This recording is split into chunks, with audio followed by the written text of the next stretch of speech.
Пирамиданын негизи капталдары 6 сантиметрге барабар болгон тең капталдуу үч бурчтук жана пирамиданын үч бурчтуктун негизи 8 сантиметрге барабар болуп, пирамиданын баардык кырлары өз ара барабар жана 9 сантиметрге барабар болсо, бул пирамиданын көлөмү тапкыла дейт. Демек бул пирамидабыз үч бурчтуу пирамида экен, туура эмес.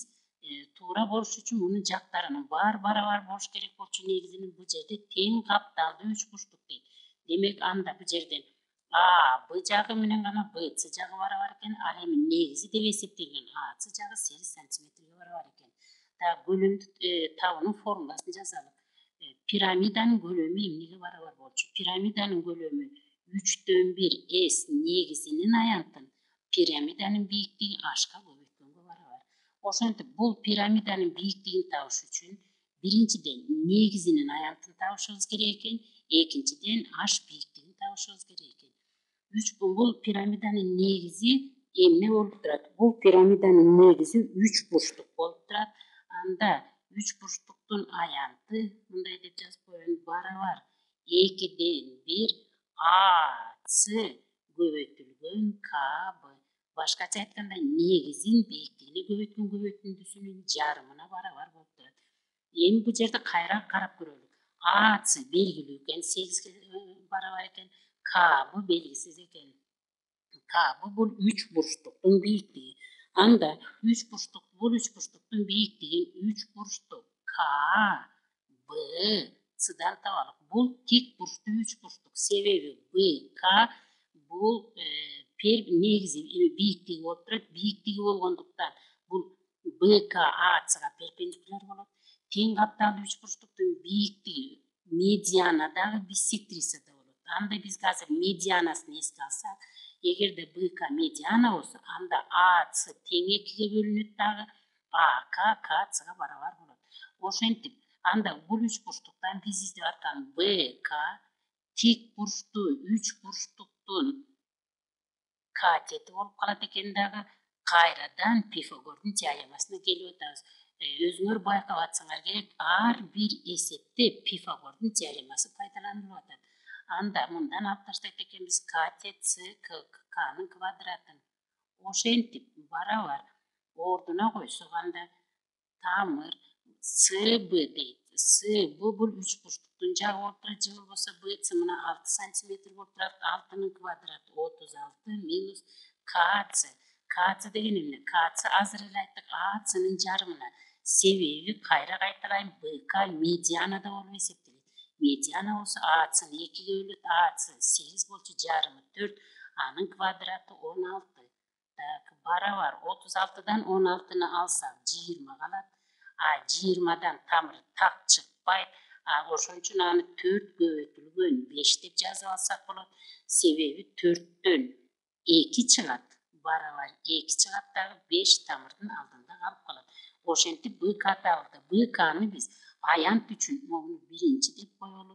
Биринчи формуладагы негизинин аянты үчүн издеп атканбыз. Анда ордуна койсок 2/1 көбөйтүү ACнын ордуна 8ди коебуз, көбөйтүлгөн KBнын ордуна 2 тамыр алдында 5ти коебуз. Себеби KB азыр эле 2 тамыр алдында 5 болуп чыкты. Анда 2 менен, себеби мунун бөлүүндө 1 бар деп эсептесек, 2 менен 2 кыскарып кетет дагы, 8 тамыр алдында 5 калат. Ошентип биз негизинин пирамиданын негизинин аянтын таптык. Эми мына S негизи табылды, эми H бийиктикти издеш калды. H бийиктик деген кайсы? DO. Биз мында ушуну каяктан издесек болот? Муну үч бурчтук DO B'дан издесек болот болчу. Бул тик бурчтуу үч бурчтук. Анда бул бийиктик DO болот дагы, биз BO белгилүү, анда OB'ны издешибиз керек болуп калат. Мына пирамиданын бийиктиги кайсы чекитке келип түшкөнү керек болот. Бул жерде мына бирекил О үч бурчтуктун сыртынан сызылган айлананын борборуна келип түшөт, сөзсүз түрдө. Анда сырттан сызылган айлананы эстөөгө туура келет. Сырттан сызылган айлананын радиусу эмнеге барабар эле? Сырттан сызылган айлананын радиусу үч бурчтук burçtuktun jактарынын көбөйтүндүсүн 4s'ке бөлгөнгө барабар дейт. S бул аянты. Ошентип анда ордуна койсок барабар. A үч бурчтуктун бир жагы 6, B экинчи жагы да 6, себеби тең капталдуу үч бурчтук болуп могул жерде экөө отурат. Үчүнчү жагы S бөлүнгөн 4 көбөйтүлгөн S. S'ти биз азыр эле таптык. 8 тамыр алдында 5 деп тапканбыз. Демек барабар. Анда 8 менен 8 кыскарып кетет. 6-ны 6-га көбөйтсөк 36 болот. 36-ны 4 менен көбөйтсөк 4 көбөйтсөк бөлүмүндө алымында 9 калат дагы, бөлүмүндө тамыр алдында 5 калат экен. Ошентип радиус табылды. Бул сырттан сызылган айлананын радиусу болчу. Сырттан сызылган айлананын радиусу кайсыга барабар? О Б'га барабар. О Б'быз 9 бөлүнгөн тамыр алдында 5 болуп калды. Андай болсо биз бул жерден H бийиктикти издеп атканбыз. H бийиктикти 3 бурчтук O D B'дан издейт экенбиз. O D B'дан анда кайрадан Пифагордун теоремасына барууга туура келет. O D барабар гипотенуза D B'нын квадраты. D B'быз мынакей 9 болуп жазылып турат белишинде. Анда ал 81 болот. Минус мына жердеги O B'нын квадратына. O B'ны биз радиус деп таптык. Мына эрекини биз квадратка көтөрүшүбүз керек экен. Көтөрсөк 9-дун квадраты 81, тамыр алдындагы 5-ти квадратка көтөрсөк 5 чыгып кетет экен дагы барабар. Момундай барабардыкты алып калат экенбиз. Так 5 бул жерге 4 көбөйтүлгөн 81. Бул жөнөкөй гана бөлчөктөр менен амал болуп калды. Себеби жалпы бөлүмгө келтиребиз. Бул жерге 5 болот.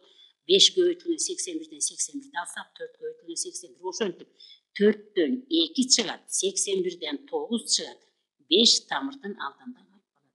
Бүттү, бизге керектүү нерселердин баарын таптык. Эми көлөмдүн формуласына койсок болот экен. Анда көлөмдүн формуласына койсок, мына көлөмдүн формуласын биринчи деп коелук. Анда мындай болот экен. Жерди үнөмдөш максатында могул жерге жаза берелик.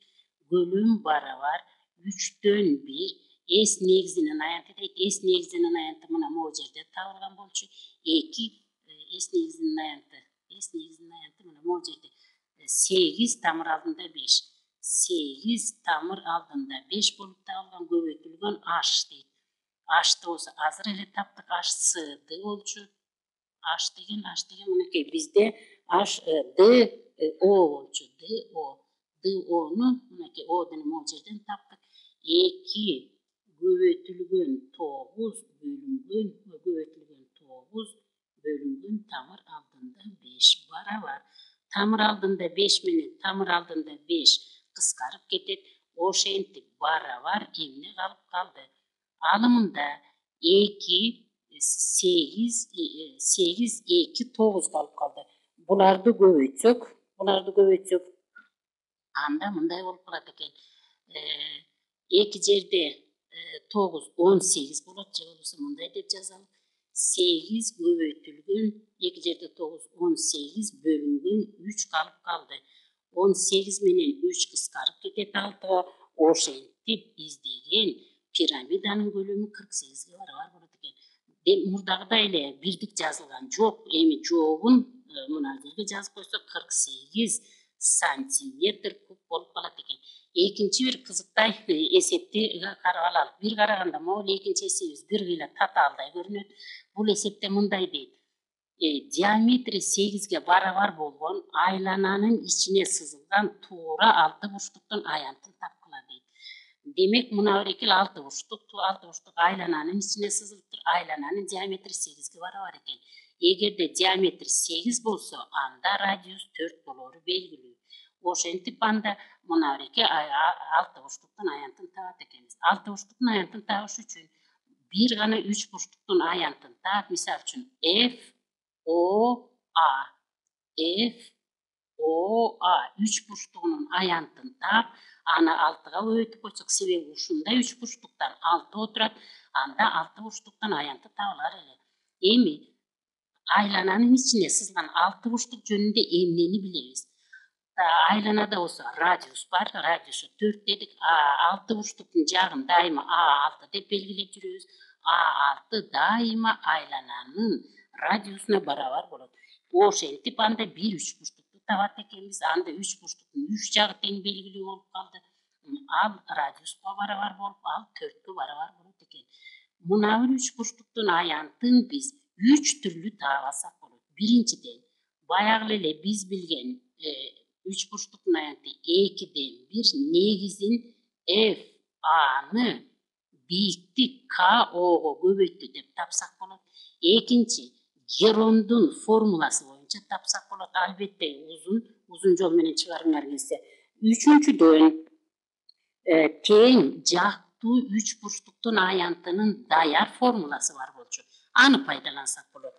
Анда мындай деп жазылган: А квадрат тамыр алдында 3 бөлүнгөн 4. А бул 3 бурчтуктун жагы. Кайра кайталайм мынакей. Мынабеки биринчи жол менен тапсаңар болот. Эң эле узун геронду пайдалангаңар келсе, герон менен пайдалансак болот. Же болбосо даяр мына формуланы пайдалансак болот. Үчөө тең эле бир эле натыйжаны берет. Ошентип S барабар биз азыр даяр 3-чү формуланы пайдалансак, А бул 3 бурчтуктун жагы болду. 3 бурчтуктун жагы радиуска барабар. Мына могу жерде жазылып турат, радиуска барабар. А радиусубуз болсо 4кө барабар. 4түн квадраты 16. Тамыр алдында 3 бөлүнгөн 4кө. 16-ны 4кө бөлсөк 4 болот. 4 тамыр алдында 3 болуп калды. Бул 1 3 бурчтуктун аянты болду. Ал эми S 6 бурчтуктун аянтын табыш үчүн 4 тамыр алдында 3тү 6га көбөйтүп коюп 70 болду. Ошентип барабар 24 тамыр алдында 3 болду. Бир караганда татаалдай көрүнгөн бул эсеп. Демек, эң оңой чыгат экен да 6 бурчтуктун аянты 24 тамыр алдында 3кө барабар болот экен.